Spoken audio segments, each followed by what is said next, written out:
Hey everyone, this is Robert with Something Beautiful, and today I'm going to talk about this scene in this comic book. It's a very minor scene, but I think it teaches a really valuable lesson.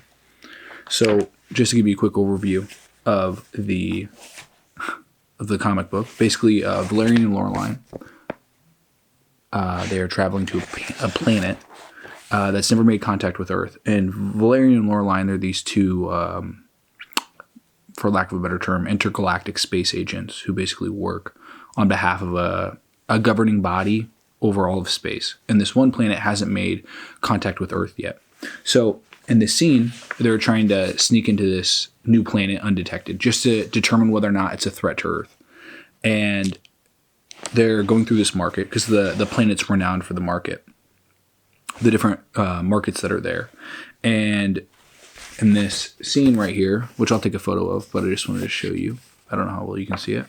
But in this scene, basically, you can see that they spot a watch. And they spot a watch in the market.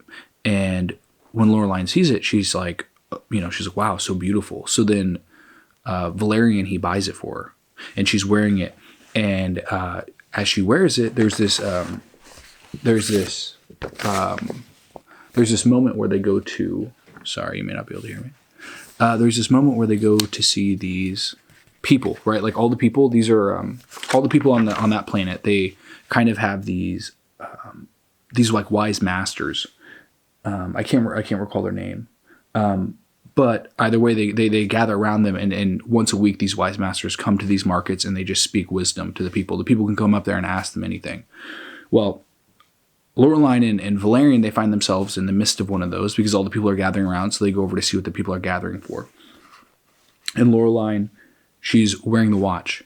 And in the middle of the wise one speaking, he realizes that she's wearing the watch. And he points at her and he says, why are you wearing that watch? What is it for?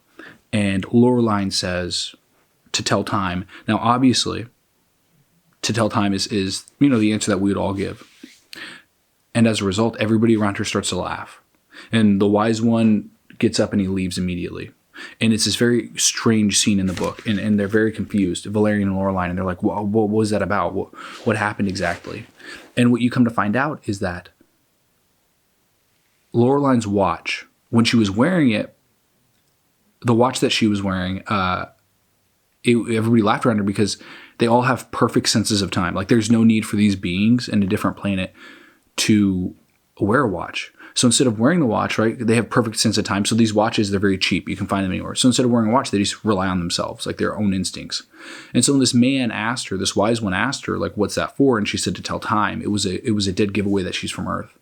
And so the wise one ended up capturing her later on, which Laureline and Valérian escaped. But the point is, and the whole lesson from this moment that I wanted to share with everybody was that when Valérian and Laureline were in that area and they were wearing the watch and they thought it was for telling time, they had assumed that was what the watch was for on that planet because of their own perspective. They hadn't actually stopped to consider the perspective of the people on the planet.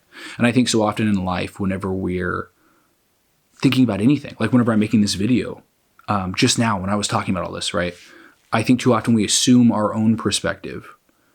Whenever we look at things, we see things only through our lenses. And I think oftentimes it's so much better to see things through the audience's lenses or through somebody else's lenses, like through the person that you're trying to engage with. I think that forces you to grow. I think that forces you to become a better person. I think it forces you to recognize a lot of things about yourself that you wouldn't have recognized otherwise. And the further we get down this thought, you think about people who have been seen as revolutionary, people throughout history who consider the way that their art affects people. Whenever I think about filmmaking, because I'm a filmmaker, when I think about filmmaking, I realize that filmmaking is when you're a director, you're not just directing actors, you're not just directing the vision of the film, you're directing the audience. And I think that's something that people forget. I think with everything that you do, you're directing the audience. And I think somebody like Steve Jobs illustrates this perfectly, where he says he literally, when he designed Apple products, it was from the audience's perspective, or it was from the user's perspective, before it was like from his own perspective. And I think whenever you assume the perspective of others, that allows you to grow in a way that's not only exponential, but just more valuable to your growth as a person, because no longer are you just staying inside your head, but now you're reaching out beyond yourself into something different. And I think that's just so valuable. And I think this is a perfect illustration of the mistakes that we run into in this silly little comic book, this little adventure comic book. And I think too often in stories we see those examples, and they're not illustrated well enough, or they're not focused on or meditated on long enough to actually have the impact that they should. But I think whenever we start getting into that phase where we start seeing everything in our life as not only an opportunity, but as something more than an opportunity, as an opportunity for many things, right? Not just one opportunity, but like a list of opportunities to not only learn and grow, but to become a better person as well, to understand others better, to understand the way people think, to see the way that people view the world, and to see the world through their lenses.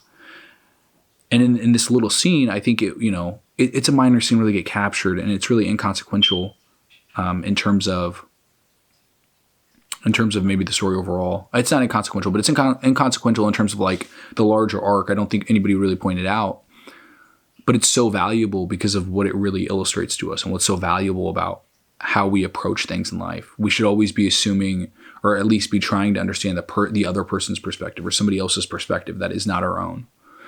And I think that can carry over to anything, beyond just this story and beyond just filmmaking, and that, you use this in your life. And I think you see again, tremendous growth. But yeah, that's all I wanted to share with you. Thank you so much for watching. I hope you guys liked this. I hope you guys enjoyed it. I hope it helped you. Yeah, like and subscribe, or unlike and unsubscribe. I don't. Thanks so much for watching. I hope you guys have a great day.